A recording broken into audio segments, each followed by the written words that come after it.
महान साम्राज्य अमृतगढ़ की धरती पर सूर्यास्त की लाली फैली हुई थी। यह एक शक्तिशाली साम्राज्य था जिसे राजा विक्रम सिंह ने अपने पराक्रम और न्यायप्रियता से स्थापित किया था। उनके दो पुत्र थे, वीर सिंह और सिंहराज। दोनों ही योद्धा थे, लेकिन स्वभाव में भिन्न थे। वीर सिंह बुद्धिमान, शांत और नीति में कुशल थे, जबकि सिंहराज बलशाली, क्रोधी और महत्वाकांक्षी थे। राजा विक्रम सिंह ने अपने जीवन काल में ही तय कर लिया था कि अगला राजा कौन बनेगा।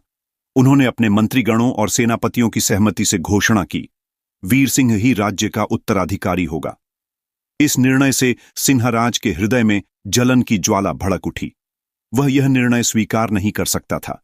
सिंहराज को अपना लक्ष्य प्राप्त करने के लिए किसी भी हद तक जाने में कोई संकोच नहीं था। उसने अमृतगढ़ के सेनापति दुर्जन सेन से गुप्त समझौता कर लिया। दुर्जन सेन स्वार्थी और धन का लोभी था। सिंहराज ने उसे भारी सोना देने का वचन दिया और सेना के कुछ भ्रष्ट योद्धाओं को अपने पक्ष में मिला लिया। एक रात जब राजा विक्रम सिंह महल में विश्राम कर रहे थे, तब सिंहराज और उसके सैनिकों ने महल पर आक्रमण कर दिया। राजा विक्रम सिंह ने वीरतापूर्वक लड़ाई लड़ी, लेकिन उम्र अधिक होने के कारण वे पराजित हो गए। सिंहराज ने उन्हें बंदी बना लिया और गुप्त कारागार में डाल दिया। वीर सिंह को किसी तरह यह समाचार मिला, लेकिन जब तक वह महल पहुंचता तब तक बहुत देर हो चुकी थी। सिंहराज ने खुद को राजा घोषित कर दिया और वीर सिंह को भी मारने का आदेश दे दिया। वीर सिंह किसी तरह अपने कुछ विश्वासपात्र सैनिकों के साथ अमृतगढ़ से भाग निकला। वह जंगलों, पर्वतों और नदियों को पार करता हुआ एक गुप्त आश्रम में पहुंचा। वहां महान ऋषि अग्निदेव तपस्या कर रहे थे। उन्होंने वीर सिंह को शरण दी और उसे शक्ति, युद्ध कौशल और रणनीति की गुप्त विद्या सिखाई। इसी बीच अमृतगढ़ में सिंहराज का अत्याचार बढ़ता गया। उसने जनता पर भारी कर लगा दिया, निर्दोषों को दंडित किया और जो भी उसके विरुद्ध जाता उसे मौत के घाट उतार देता। महल में विलासिता और धन की बर्बादी हो रही थी, जबकि जनता भूखी मर रही थी। वीर सिंह ने यह सब सुना और प्रण लिया, मैं इस अधर्मी राजा का अंत करूंगा और अमृतगढ़ को उसका न्याय संगत राजा लौटाऊंगा। कुछ वर्षों में वीर सिंह ने अपने समर्थकों की सेना तैयार की। उन्होंने जंगलों में युद्ध कला सीखी और गुरिल्ला युद्ध का अभ्यास किया। धीरे धीरे अमृतगढ़ के उत्पीड़ित नागरिक भी वीर सिंह के साथ जुड़ने लगे।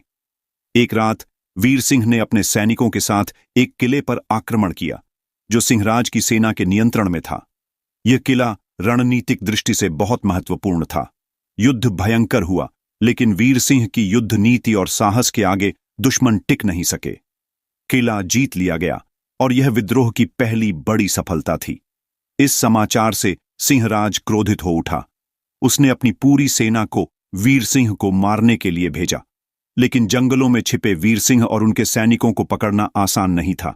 अंततः वह दिन आया जब वीर सिंह ने अमृतगढ़ पर अंतिम आक्रमण करने का निश्चय किया। उसकी सेना अब मजबूत हो चुकी थी और जनता का समर्थन भी उसे प्राप्त था। दूसरी ओर सिंहराज ने भी अपने सभी सेनानायकों को बुलाकर युद्ध की पूरी तैयारी कर ली। युद्ध भूमि पर दोनों सेनाएं आमने सामने खड़ी थीं। वीर सिंह ने अपने योद्धाओं का उत्साह बढ़ाया। यह युद्ध सिर्फ एक सिंहासन के लिए नहीं, बल्कि न्याय के लिए है। हम अत्याचार को समाप्त करेंगे। युद्ध प्रारंभ हुआ। चारों ओर तलवारों की झंकार और युद्ध घोष गूंजने लगे। वीर सिंह और सिंहराज आमने सामने आए। दोनों भाइयों के बीच भयंकर द्वंद्व हुआ। सिंहराज अत्यंत शक्तिशाली था, लेकिन वीर सिंह की युद्ध नीति और धैर्य अधिक था। अंततः वीर सिंह ने सिंहराज को परास्त कर दिया और अपनी तलवार उसकी छाती में उतार दी। सिंहराज की आंखों में पछतावे के आंसू थे, लेकिन अब बहुत देर हो चुकी थी। युद्ध समाप्त हुआ। अमृतगढ़ को उसका न्यायप्रिय राजा वापस मिल गया। वीर सिंह ने प्रजा के प्रति किए गए अन्यायों को समाप्त किया, करों को घटाया और राज्य में पुनः शांति स्थापित की। राजा विक्रम सिंह, जो अब भी कारागार में थे, उन्हें सम्मानपूर्वक महल में लाया गया। उन्होंने अपने पुत्र को गले लगाकर आशीर्वाद दिया।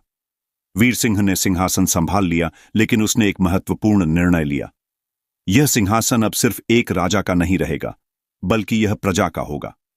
मैं एक सेवक के रूप में इस राज्य की सेवा करूंगा। अमृतगढ़ में फिर से न्याय, समृद्धि और शांति लौट आई।